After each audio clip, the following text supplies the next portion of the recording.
এমন রমজান আপনাকে মোবারক যেন মসজিদ ভরে যায় মানুষে কিন্তু হৃদয় ভরে না সততায়। রোজা 13 ঘন্টার কিন্তু ইমানদারি 13 মিনিটের জন্য ওটা।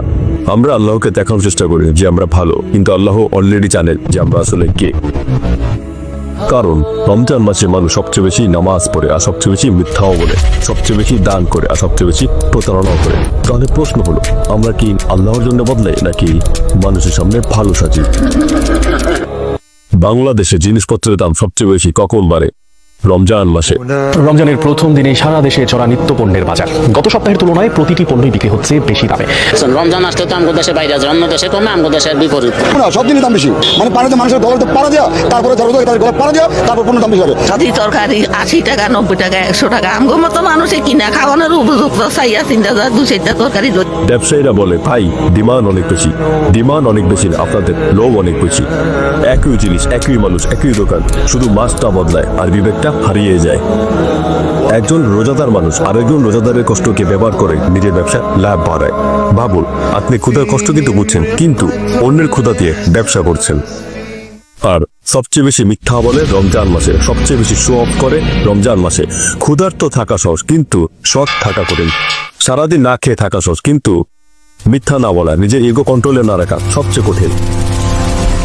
আমরা রোজা রেখে কর্মচারী টাকা আটকে রাখি, রোজা রেখে ঘরে চিৎকার করি, রোজা রেখে ব্যবসায় ধোকা দেই, রোজা রেখে আইন ভঙ্গ করি। আমরা আল্লাহর কাছে ক্ষমা চাই, কিন্তু মানুষের কাছে ক্ষমা চেতে ইগো লাগে। আমরা মসজিদে কাঁদি, কিন্তু মানুষের হক মারি। আমরা দীর্ঘ দোয়া করি, কিন্তু ছোট ছোট প্রতারণা ছাড়ি না।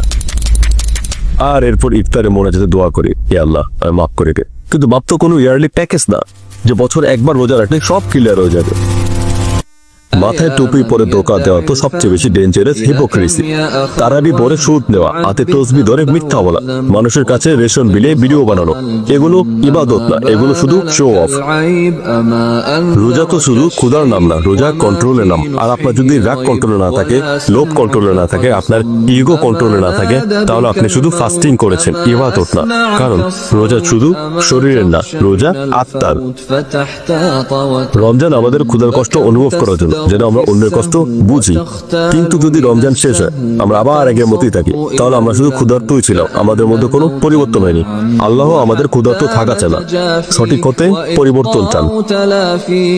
রমজান শেষে আপনার ক্ষুধা শেষ হবে, কিন্তু প্রশ্ন হলো আপনার পরিবর্তন কি থাকবে? কারণ ক্ষুধা আপনাকে দুর্বল করে, কিন্তু সততা আপনাকে শক্তিশালী করে। মানুষ দেখবে আপনি রোজা রেখেছেন, কিন্তু আল্লাহ দেখবেন আপনি বদলেছেন কিনা। এই ভিডিওটা শেয়ার করুন, হয়তো আপনার একটা শেয়ার কারো জীবনের সবচেয়ে বড় পরিবর্তনের কারণ হবে। কেউ হয়তো এই